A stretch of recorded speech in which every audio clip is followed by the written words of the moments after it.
Mengejutkan, hari ini, ada 3 berita Tiko dan Bu Eni, terbaru. Mohon disimak baik-baik, agar tidak salah paham, inilah berita pertama. Saksi sejarah rumah mewah Bu Eni dan Tiko angkat bicara, beber kenyataan yang sebenarnya. Saksi sejarah rumah mewah yang ditinggali Tiko dan Bu Eni akhirnya angkat bicara. Hal itu tak terlepas dari munculnya sejumlah isu mengenai kepemilikan rumah mewah Bu Eni dan Tiko.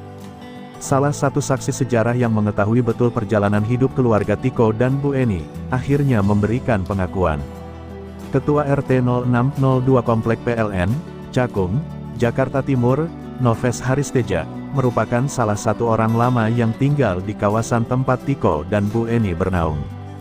Noves Haristeja memastikan rumah mewah yang ditinggali Tiko dan ibunya, Eni Sukaisi merupakan rumah milik keluarga tersebut.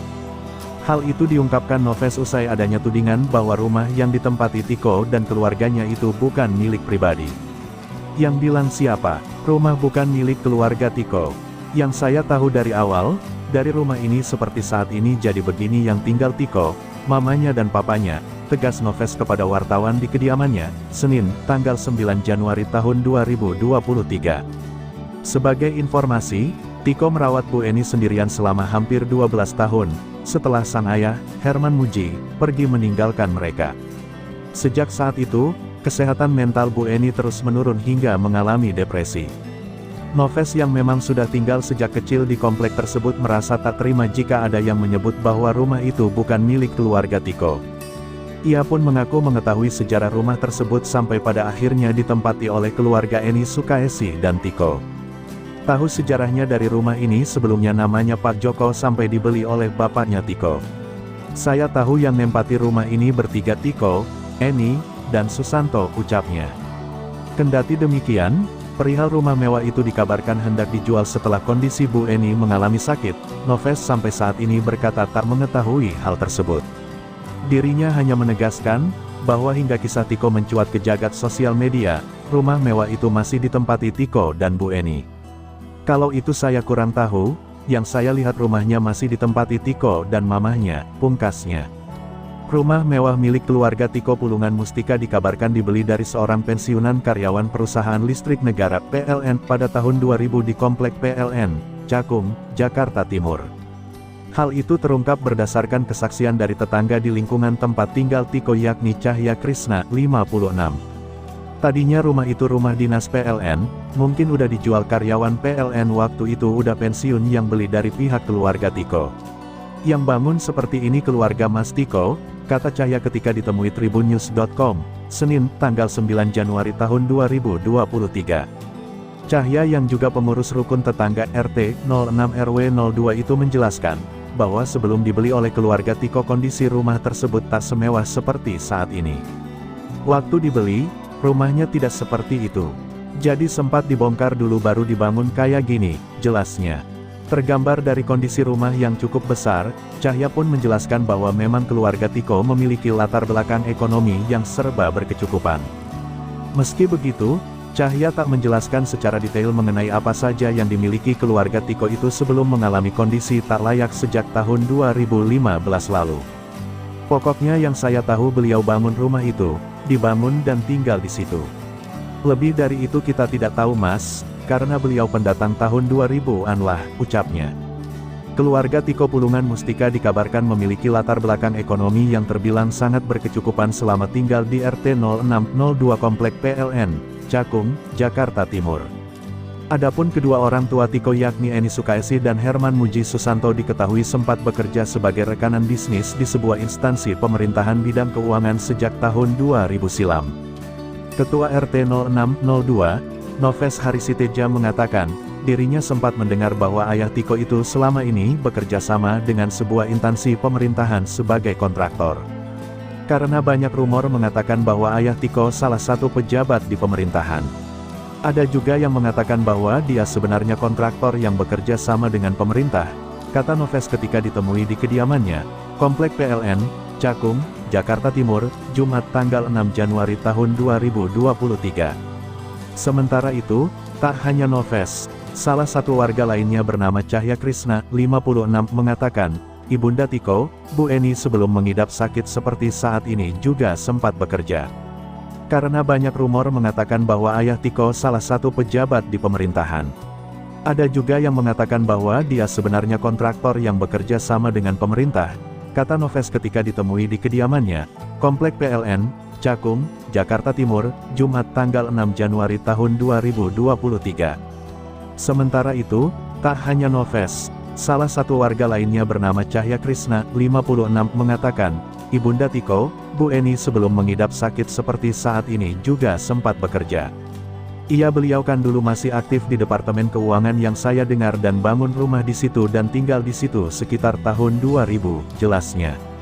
Kabar kedua, Alhamdulillah, rumah Tiko dan Ibu Eni mulai dicat ulang dan sudah dipasang pompa air. Rumah mewah yang terbengkalai milik Tiko dan Ibu Eni Sukaisi kini semakin layak huni. Setelah dibersihkan dan dipasangi listrik, rumah Tiko yang berada di Cakung, Jakarta Timur ini mulai dicat ulang. Proses pengecatan ini dikerjakan oleh 10 petugas PPSU Penanganan Prasarana dan Sarana Umum, sejak Kamis tanggal 12 Januari tahun 2023 pagi. Ke-10 personil PPSU ini ditugaskan untuk mengecat 2 ruangan di rumah Tiko, salah satunya adalah kamar tidur Ibu Eni. Menurut Yono, salah satu petugas PPSU, pihaknya akan menunggu perintah selanjutnya untuk mengecat bagian lain di rumah Tiko. Untuk pengecatan kan hari ini 2 kamar ya, untuk hari ini kita selesai. Kita tinggal nunggu perintah lagi untuk pengecatan ruangan sebelah mana lagi, kata Yono kepada awak media, di Cakung, Jakarta Timur, Kamis tanggal 12 Januari tahun 2023. Di samping itu, Yono mengaku memang tidak diberikan target untuk pengerjaan pengecatan ulang. Namun, ia bersama timnya akan berusaha semaksimal mungkin untuk memberikan hasil yang terbaik. Kalau target sih nggak ada tapi saya usahakan semampu kita, semampu rekan-rekan untuk kerja maksimal. Hasilnya kita maksimalkan supaya bagus, jelas Yono. Selain dicat ulang, terlihat pula pompa air yang sudah terpasang di rumah mewah 2 lantai ini. Adapun jenis pompa yang dipasang adalah pompa tangan manual yang tidak membutuhkan listrik. Kabar ketiga, ternyata ada pesan dari langit di balik viralnya Tiko dan Ibu Eni. Ini 4 pesan dari langit, jangan disepelekan. Di balik kejadian viral yang dialami oleh Tiko dan Ibu Eni, ternyata ada pesan dari langit untuk diri kita secara pribadi dan secara umum, untuk masyarakat Indonesia. Pesan ini jangan disepelekan karena, setiap kejadian-kejadian yang viral di masyarakat itu memang ada pesan yang dibawa oleh alam untuk kita semua. Hakikat setiap kejadian apapun yang viral di masyarakat itu sebenarnya ada makna tersimpan di baliknya. Kejadian tersebut ada teguran dari Yang Maha Kuasa yang disampaikan melalui alam. Dan hal tersebut, pesan tersebut tertuju untuk kita semua. Seperti halnya yang terjadi yang dialami oleh Tiko, seorang remaja berumur 23 tahun yang sangat setia merawat ibunya dengan kondisi yang penuh keterbatasan. Tiko merawat ibunya meskipun dalam kondisi ada gangguan kejiwaan, rumahnya juga tidak ada listrik dan air bersih. Dan hal itu dialami Tiko selama belasan tahun. Dikutip dari bondowosonetwork.com melalui kanal YouTube Esa Production menjelaskan berikut pesan dari langit atas kejadian viralnya Tiko dan Bu Eni sebagai berikut. 1. Kita jangan durhaka kepada ibu. Ini adalah pesan utamanya, yaitu pesan secara personal untuk diri kita masing-masing. Walau bagaimanapun kondisinya, janganlah sekali-kali kita itu lupa terhadap ibu kita. Ibu adalah wanita mulia yang telah mengandung, melahirkan, merawat, dan membesarkan kita. Kita harus kembali kepada pangkuan ibu kita. Kita harus mendapatkan kerelaan atas apapun yang kita lakukan dalam hidup kita dari ibu kita. Karena kerelaan ibu kita itu adalah kerelaannya yang maha kuasa juga. Dan setiap kutukannya akan menjadi nyata adanya. Yang dilakukan Tiko kepada Ibu Eni adalah salah satu contoh yang luar biasa. Dia setia dan menyayangi ibunya, meskipun dengan segala keterbatasannya. 2. Jangan durhaka kepada Ibu Pertiwi. Ini adalah pesan secara umum yang ditujukan bagi kita dalam berbangsa dan bernegara. Walaupun bagaimanapun kondisi yang kita hadapi sekarang, janganlah sekali-kali kita tidak menjaga bumi Pertiwi. Kita jangan merusak bumi Pertiwi. Bumi tempat kita hidup dan berpijak. Bumi Pertiwi atau Ibu Pertiwi sudah memberikan keberlimpahan sumber daya alam untuk kemakmuran hidup manusia. Kita harus tetap menjaga dan merawatnya. Jangan sampai merusaknya karena hal tersebut akan menjadikan petaka dan bencana bagi kita semua. Seperti halnya Tiko meskipun dia hidup dalam keterbatasan.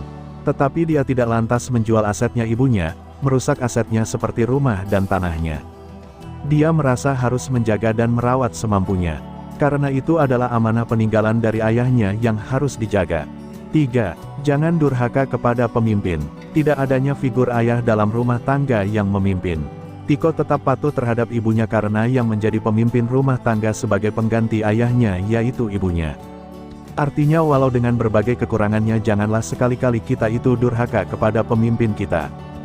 Jangan hanya karena apa yang kita alami itu kok tidak sesuai dengan harapan kita, janganlah lantas kita berbuat semena-mena terhadap pemimpin. 4. Pesan keempat yaitu tentang kepedulian. Ketika ada orang-orang yang membutuhkan maka selayaknya kita juga harus menolongnya. Terutama Tiko yang sudah sabar dalam merawat ibunya. Tidak memandang latar belakang, agama, suku dan sebagainya. Hal tersebut kadang menjadi bentuk wujudnya nuansa kerukunan, kekompakan, dan gotong royong yang harus kita lakukan. Jika kita ingin merubah menjadi lebih baik, itulah 4 pesan dari langit atas kejadian viralnya Tiko dan Bu Eni atas kejadian yang menimpanya.